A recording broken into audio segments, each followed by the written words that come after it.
Hi, Brent Ritchie again. I in the previous video showed us, we saw how to look up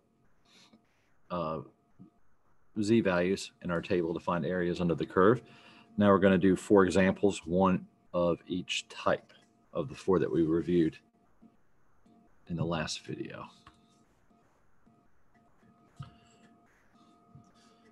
The first one is this, and it's asking for z equal to negative 1.30, and it's asking for area to the left of that. So we simply look, in this case, we simply look up z equal to negative 1.30. I'll do that in my chart here. If you're unsure how to look these up, you should review the video on how we look these up. Negative 1.30, I get 0.0968. This area here is 0.0968. And since we're looking for the area to the left, that's our answer. 9.68% of the data lies to the left of that score. Second possibility. And this one actually uses the same z-score, but this time it wants to know what percentage of the area falls above that z-score. Instead of to the left of it, we want looking to the right of it. Same z-score. So some of the work's been done for us because we know when we look that z-score up, it's going to give us this little sliver over here, which we already know is 0.0968. But we want the area to the left of that, excuse me, to the right of that over here. And we know we get that. The whole area is 1. So we know if we take 1 minus 0.0968, then that will give us the area to the right.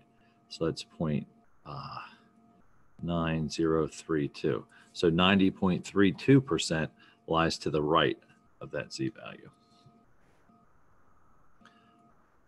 Then we have the case where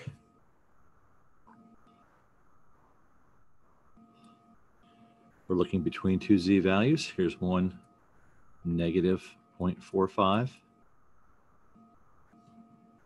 and 2.11. And we're interested in what percentage of the data falls between those values. Remember, these z-scores are the number of standard deviations. So this is the data that falls anywhere between negative or 0.45 standard deviations below the mean and 2.11 standard deviations above the mean. How much data falls in that range? We know we look both of these up. Let's see, negative 0.45.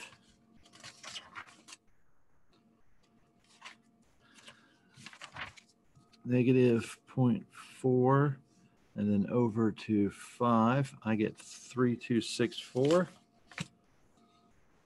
So the area that goes with this is 0.3264. That's actually the area to the left of that, but we really don't have to think that hard about this one if you don't want to, because we know the method of finding this is always just to find both areas in the table, then subtract the smaller from the larger. So if you don't want to think too much, you can just plow through it that way.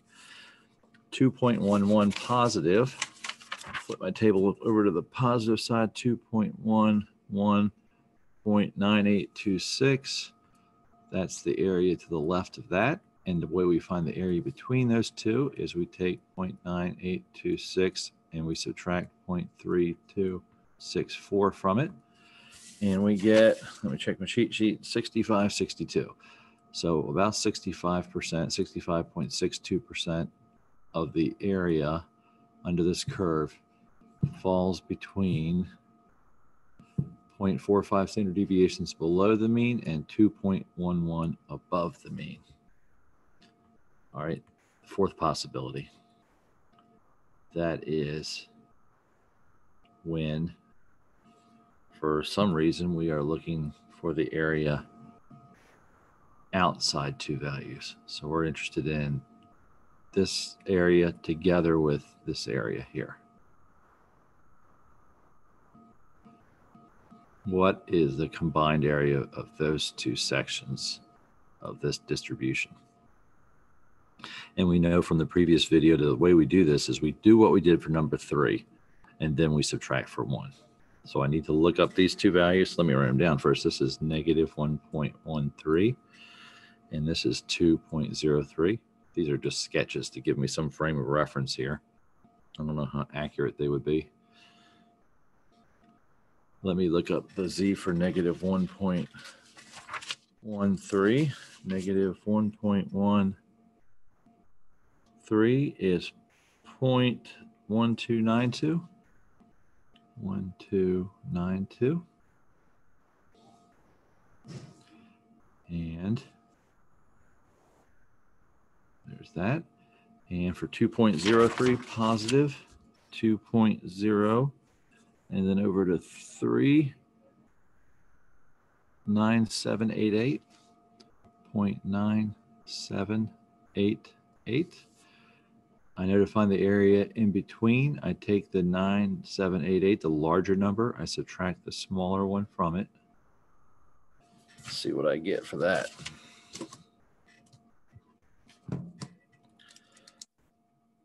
$9,788 minus $1,292, 6,948. 0.8496. Now that's the area in between those two values, 0.8496. We're not done, but we're close because that's actually the area right there. But we want the area outside that. So to complete this problem, we take 1 minus that number, and we get 0.1504. And that's the total area under both of these tails. So that's one example of each of the 4 possible cases.